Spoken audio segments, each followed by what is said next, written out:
That's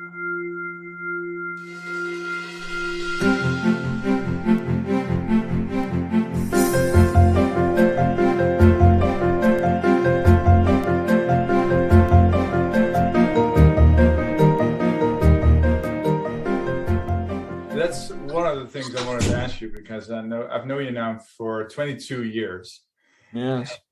I know when we first started, there were like not many people doing acts, and Hubert was the first, I was the second in Holland, and then you came to Holland for that conference. Remember that? I remember it very, very well. I remember sitting in that big room and you and I sitting on the table and talking about the cognitive therapists, and then I said, "Aren't you afraid?" And you said, "Well, I'm having a panic attack as we speak."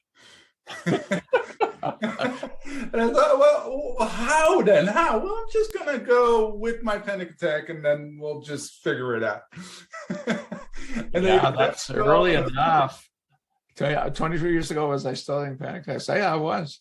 And they even talked about your panic attack in front of all those DSM perfectly therapeutic people who had all their cognitive thoughts in line, and everybody was thinking, like, who's that guy? I said, that's my guy over there.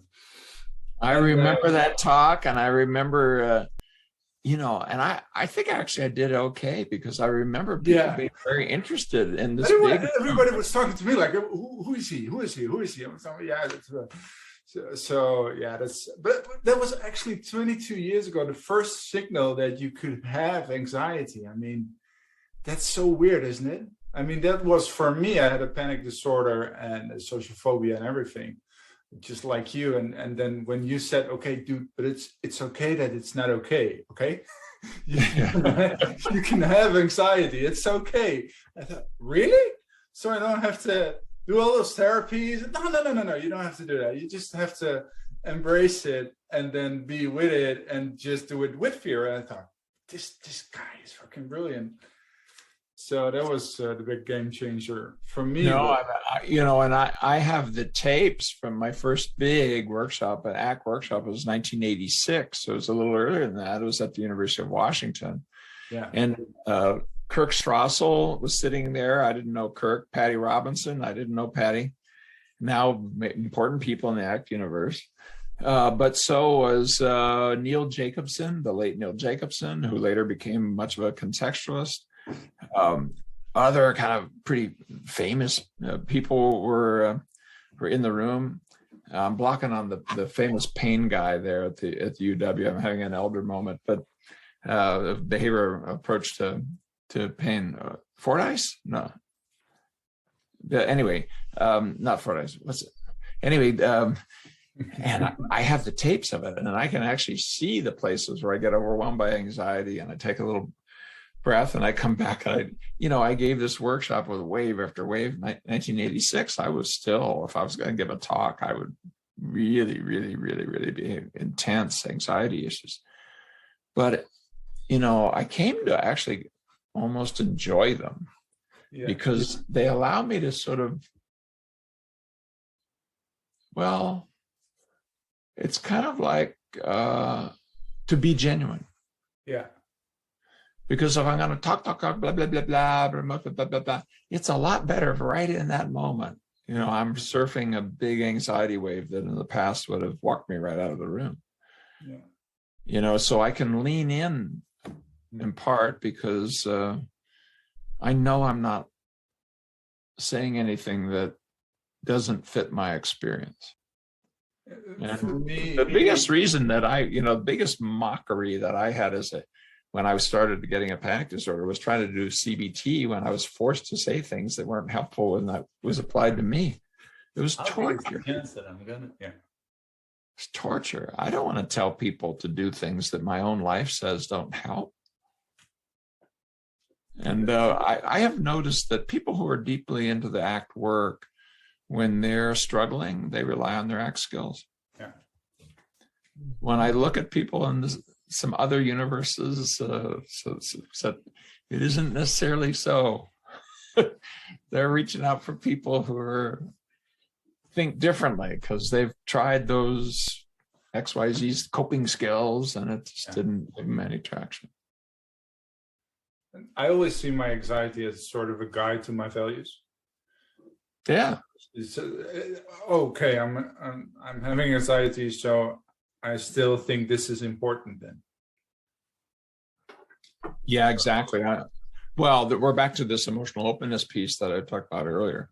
I mean, emotions are there to help you orient how the past is showing up in the present. And yeah, of course, there's things like, given a particularly painful past, etc., you may project futures that actually are unlikely and stuff. But still, if you can listen to that voice in a way that's and feel what your body's doing in a way that is more open, you're essentially creating a safe place for yourself, a place for you to be you with your history. And those reeds are still of use. That's one reason I would talk back to clinging. Why clinging is so pathological is you're essentially eliminating the bump and guidance that emotion can give you in the name of happiness. A, it starts not being happy at all. B, you're becoming increasingly dumb. I mean, if you want to be happy from morning to night, learn to be a heroin addict and make sure you have a big supply. It'll ruin your life, but you can be happy from morning to night. And it's why they call it a fix. It isn't just that you're fixing what's broken, you're fixing it in place. The slang for an injection is a fix because you fixed joy like a pin through a butterfly. It's there, yeah, but that butterfly can't fly anymore. And then that same way, I tell the story of in our first big RCT, really, really big one, funded with grants and all that. We had a person who came to us who was a heroin addict. There was a study on people who were on methadone, were still using heroin and using any other drug they could find.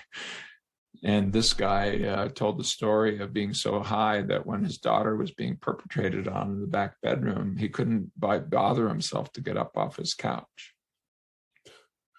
He wasn't a loving dad.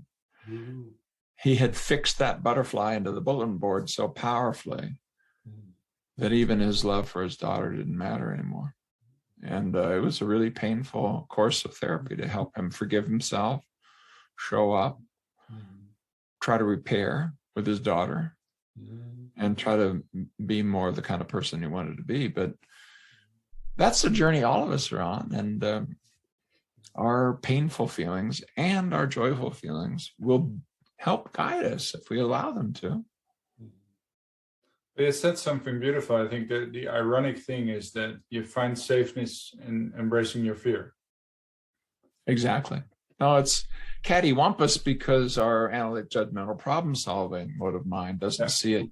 But we can use language in multiple ways, and we now know from the exposure work and so forth with really good quality folks like Michelle Krask and so forth. That part of what you need to do is observe and describe, to be able to notice, have names for your emotions. Creating a safe place for you internally involves being able to use language. And it isn't just putting aside the judgmental language, it's learning how to use, observe, describe, and appreciate language.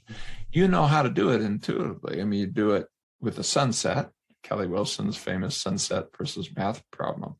You know not to say, it's too blue, it needs to be more pink. You just say, wow.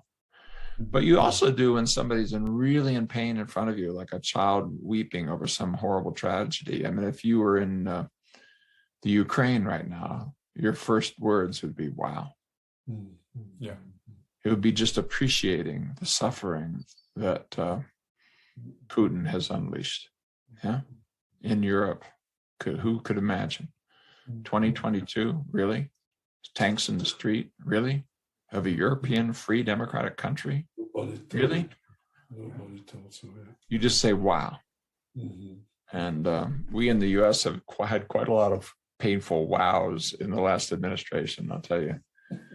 And I think we may have more ahead, but my point being, it's not that our languaging system is our enemy either. We don't have to be nonverbal. I want problem solving. I want that, but I also don't want it to run me. Yeah.